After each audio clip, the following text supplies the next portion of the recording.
Namatay naman ang isang pulis mula Bacolod matapos nitong maaksidente sa kalsada sa San Enrique sa Negros Occidental.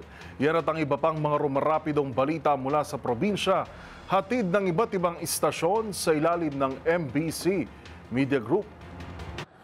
Dead on arrival sa Don Salvador Benedicto Memorial District Hospital sa lungsod ng La Carlota, Negros Occidental, ang isang miyembro ng Bacolod City Police Office Station 9 matapos aksidenteng bumangga ang motorsiklo nito sa National Highway ng Taytay Candagit, Barangay Baliwagan, bayan ng San Enrique, Negros Occidental.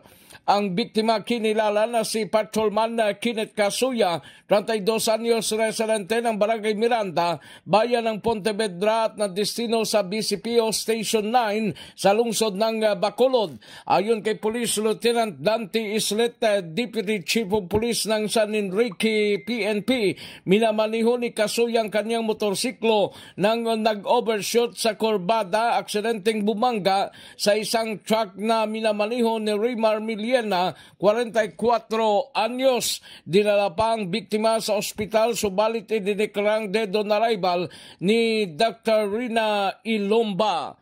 Para sa MBC TV Network News, ito si RH46 Rex Cantong para sa DZRH, una sa Pilipinas, una sa Pilipino.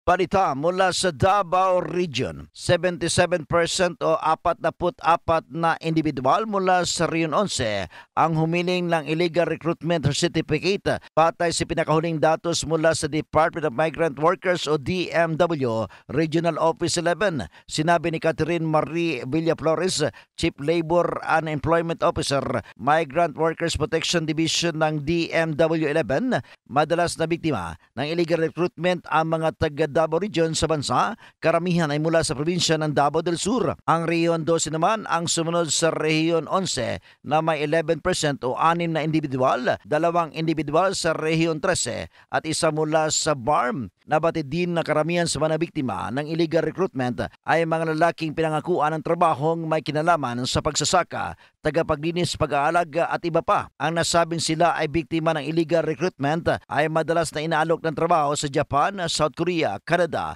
Dubai at Poland.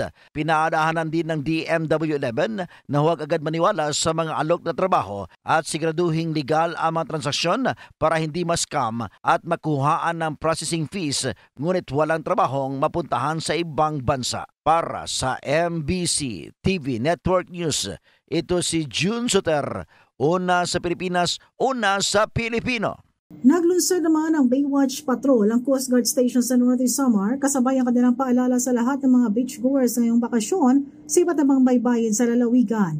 Layunin naman ito na masiguro ang kaligtasan ng publiko at maiwasan ang mga insidente ng pagkalunod kung saan sa lalawigan na itatalang pagkalunod tuwing summer. Nais matiyak na nasabing opisina kung may lifeguard na nakabantay sa mga beach resort o may life-saving equipment na nakaantabay. Umahabil ang opisina na magdala ng personal first aid kit.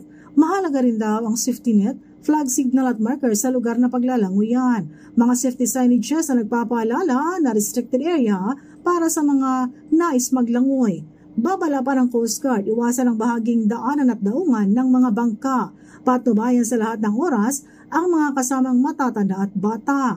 Ayon pa sa Coast Guard, huwag lumangoy kung nag-iisa at nakainom ng alak at agad ni pagbigay alam sa sinumang miyembro ng pamilya o kaibigan ng anumang plano ng swimming. Sa oras naman ng pangangailangan emergency, hinihikayat ng Coast Guard na agad na makipag-ugnayan sa pinakamalapit na opisina ng Philippine Coast Guard o tumawag sa kanilang hotline. Nagbigay naman ng Coast Guard ng numero na maaaring tawagan kung sakaling may emergency. Mula sa MBC Network News, RH34 Jane Galit Bantayan, una sa Pilipinas, una sa Pilipino.